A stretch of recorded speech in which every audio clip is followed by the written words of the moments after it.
तुमने भी कभी ना कभी किसी को दिल से चाहा होगा, इतना कि उसके बिना एक दिन भी अधूरा लगता था। और आज शायद वो तुम्हारी जिंदगी में नहीं है, लेकिन अजीब बात यह है वो इंसान चला गया, पर उसकी यादें आज भी वहीं अटकी हुई हैं। क्यों हर गाना उसे याद दिलाता है? क्यों हर खाली वक्त में वही चेहरा सामने आता है? क्यों आज भी तुम कंपेयर करते हो कि वो अलग था?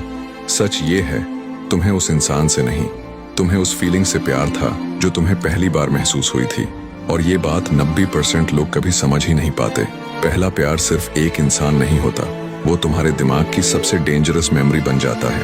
एक ऐसी मेमोरी जो तुम्हें आगे बढ़ने नहीं देती और पीछे जाने नहीं देती।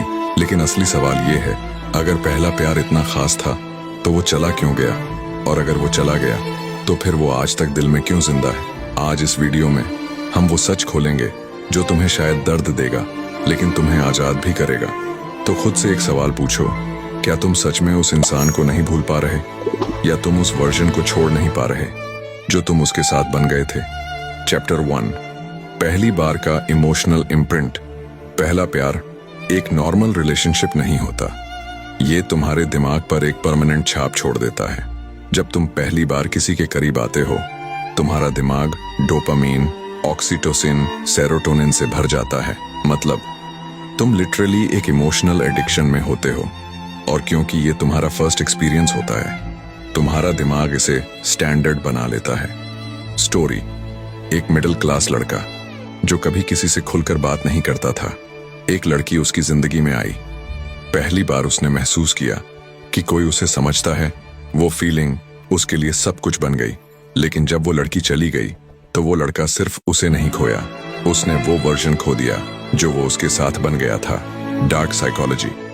ट्रूथ, पहला प्यार तुम्हें इंसान से नहीं, फीलिंग से अटैच करता है। सॉल्यूशन, समझो कि वो फीलिंग रिक्रिएट हो सकती है, लेकिन उसी इंसान से नहीं। सच बताना, क्या तुम उस इंसान को मिस करते हो या उस फीलिंग को?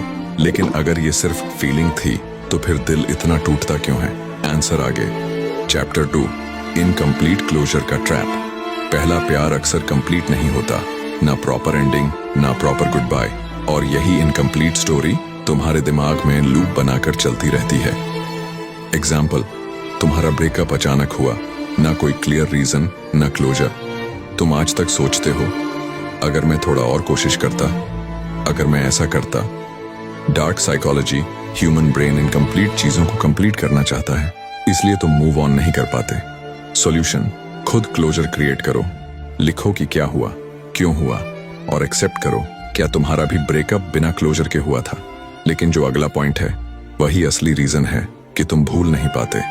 Chapter 3, identity attachment. तुम खुद को खो देते हो। पहले प्यार में तुम सिर्फ किसी को नहीं चाहते, तुम अपनी आइडेंटिटी भी बदल देते हो। तुम सोचते हो हम दोनों, और जब वो जाता है तो हम खत्म हो जाता है, और तुम कंफ्यूज हो जाते हो कि मैं कौन हूं। एग्जाम्पल, तुम अपनी पसंद, हैबिट्स, इवन फ्यूचर प्लान्स भी उसके हिसाब से चेंज कर देते हो।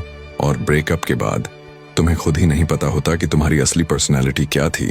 डार्क ट्रूथ, पहला प्यार तुम्हें डिपेंडेंट बना देता है इमोशनली। सॉल्यूशन, खुद को रीडिस्कवर करो जो तुम थे, उसे वापस लाओ।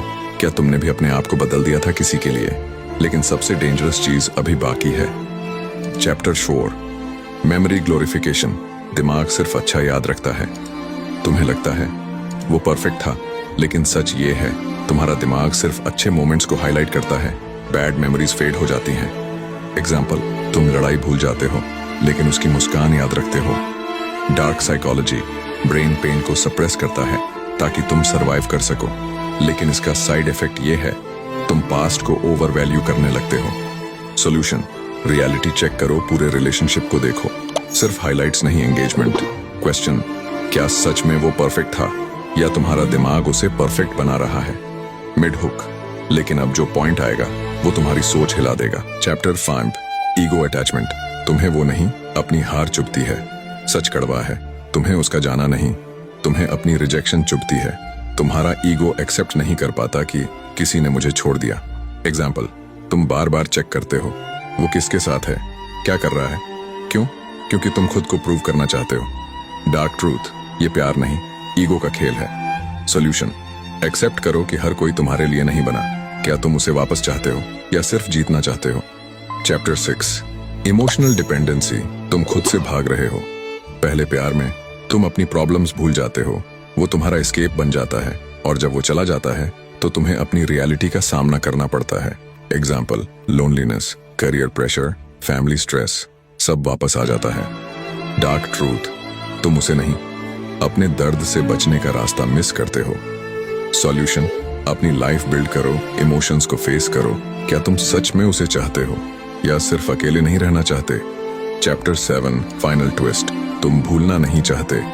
लास्ट तक देखना, क्योंकि आखिरी पॉइंट वही है जो 90% लोग गलत करते हैं। सच ये है, तुम भूल नहीं पा रहे क्योंकि तुम भूलना चाहते ही नहीं। तुम उस पेन को पकड़े हुए हो क्योंकि वो तुम्हें स्पेशल फील कराता है। तुम सोचते हो मैं अलग हूँ, मैं सच्चा प्यार करता हूँ, लेकिन असल में तुम खुद को आगे बढ़ने से रोक रहे हो। ब्रूटल ट्रूथ, तुम्हारा पास्ट तुम्हारी पहचान बन गया है।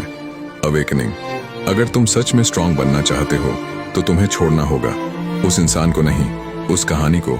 क्या तुम रेडी हो उसे जाने देने के लिए? पहला प्यार क्यों नहीं भूलते? क्योंकि वो पहली फीलिंग थी, क्योंकि क्लोजर नहीं मिला, क्योंकि आइडेंटिटी जुड़ गई, क्योंकि दिमाग ग्लोरीफाई करता है, क्योंकि ईगो हर्ट हुआ, क्योंकि तुम इमोशनली डिपेंडेंट थे, और सबसे बड़ा रीजन, तुम छोड़ना नहीं चाहते। लेकिन आज के बाद तुम वीक नहीं, अवेयर हो, और अवेयरनेस ही पावर है। अगर तुमने वो वीडियो नहीं देखा जिसमें मैंने बताया था कि लोग तुम्हें क्यों छोड़ देते हैं, तो वो अभी स्क्रीन पर दिख रहा है, उसे देखना, क्योंकि वहां तुम्हें वो आंसर्स मिलेंगे जो आज भी तुम्हें अंदर से तोड़ रहे हैं। और याद रखना, ये चैनल हर किसी के लिए नहीं है, ये सिर्फ उनके लिए है जो अपने इमोशंस को कंट्रोल नहीं, उन्हें हथियार बनाना चाहते हैं। ये डार्क माइंड टीवी है, जहां इमोशंस कमजोरी नहीं, हथियार बनते हैं।